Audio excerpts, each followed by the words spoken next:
फूफा। अरे रिन्नी बहू, तेरे फूफा ससुर आ रहे हैं। घर को फिर से चमका दे, दूध को फाड़ कर रसगुल्ला बना ले, और हाँ, आरती की थाली तैयार रखना। रिन्नी सर पर हाथ रख लेती है। क्या बात है माँ जी, अब तो बुआ जी की शादी को 30 साल हो गए, लेकिन फूफा जी की खातिरदारी तो ऐसे होती है जैसे। अरे बहू, तुझसे ज्यादा तो मैं परेशान हूँ, लेकिन करूँ भी तो क्या। तेरे ससुर जी से उनकी माँ मरते वक्त यही मांग गई थी कि कुछ भी हो, उनके दामाद की खातिरदारी हमेशा रहनी चाहिए। तो बेटा। हाँ हाँ ठीक है माँ जी, मैं अभी जाकर इंतजाम करती हूँ। थोड़ी देर में एक छोटी सी हाइट का पतला सा आदमी घर के अंदर आता है। अरे नहीं नहीं, कुछ नहीं चाहिए हम लोगों को, घर में मेहमान आने वाले, भागो यहाँ से निकलो। अरे क्या बदतमीजी है, घर के किसी बड़े को बुलाओ।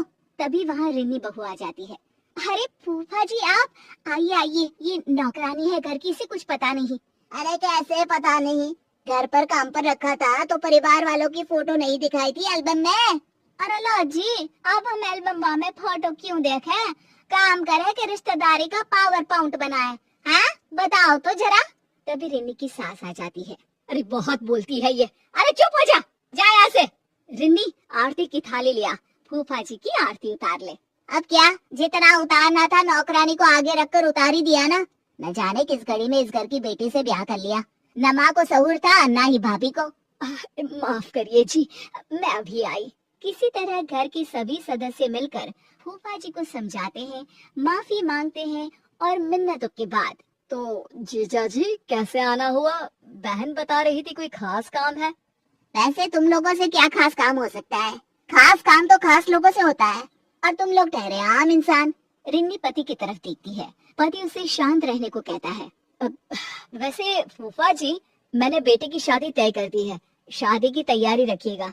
अच्छा क्या तैयारी करनी है, देखो पैसे वैसे चाहिए तो अभी बता दो, वैसे भी ससुराल इतना फक्कड़ रहा है कि बस पूछो मत। रिन्नी को आ जाता है गुस्सा। इज्जत जो आपको महाराज की तरह दे, वो ससुराल फक्कड़ कहाँ फूफा जी, और पैसे की जरूरत नहीं है, बस आप और बुआ जी आ जाइए, यही सम्मान होगा। आ जाएंगे, लेकिन कौन है लड़की वाले, और हाँ मेरे जैसे ससुराल में शादी तो नहीं कर दी। अरे जीवन भर बीवी को तौर तरीके ही सिखाते रह गए। देख लो लड़की के बाप से बात कर लो, क्या क्या दे रहे, कहीं ऐसा ना हो हम लोगों की तरह तुम लोगों को भी कुछ ना मिले सिवाय लड़की के। सभी को फूफा की बात पर गुस्सा आता है, लेकिन करते भी तो क्या, मरी माँ की आखिरी ख्वाहिश को मानकर शांत रहते हैं। उनके जाने के बाद मैंने जीवन में ऐसा आदमी नहीं देखा, कुछ नहीं होता था इन लोगों के पास। बाबूजी ने बिजनेस शुरू करवाया, पैसे देकर घर खरीदवाया, बिजनेस का गुण सिखाया, और आज अपने ससुराल को भला बुरा बोल रहा है। पर माँ बुआ कुछ क्यों नहीं कहती, उन्हें तो स्टैंड लेना चाहिए ना अपने मायके के लिए।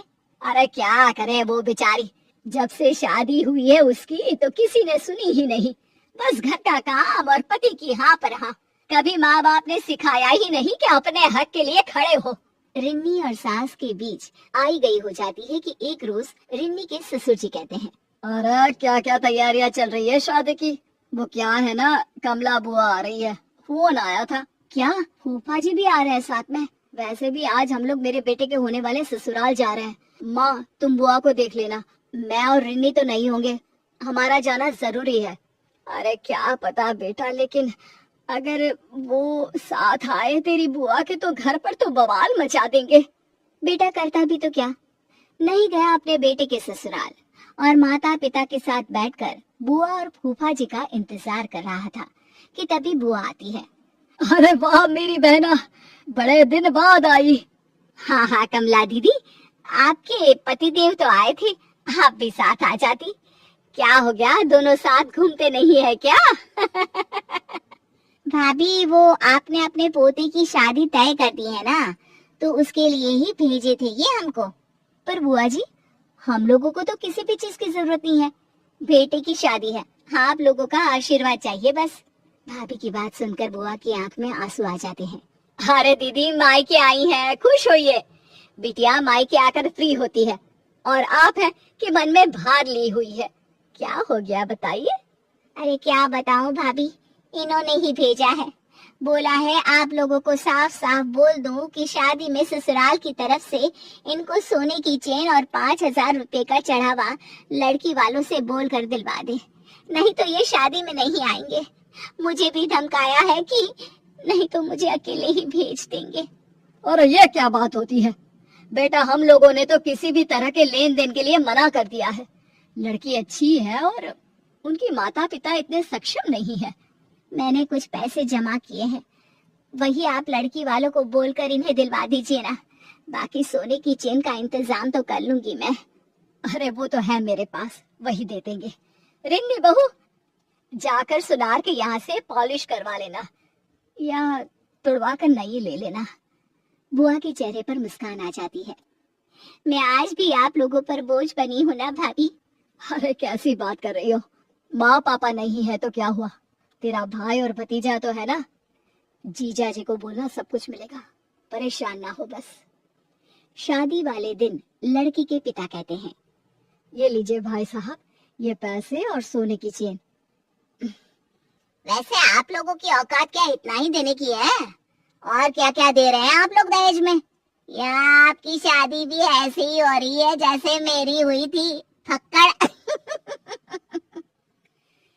नहीं नहीं भाई साहब, हम लोगों को बिल्कुल लालची लोग नहीं मिले, बहुत ही समझदार हैं ये लोग। लड़की को ही दहेज मानते हैं, लेन देन के नाम पर भी सिर्फ यही लिया है जो आपके हाथ में है। हम तो खुश नसीब है कि हम लोगों को कोई मांगने वाला नहीं, ससुराल के कंधे पर रहने वाला दामाद नहीं, बल्कि अपने बल पर अपनी बीवी को संभाल लेने वाला दामाद मिला है। ये सुनकर फूफा जी का मुंह उतर जाता है और उसके बाद फिर वो कभी कोई डिमांड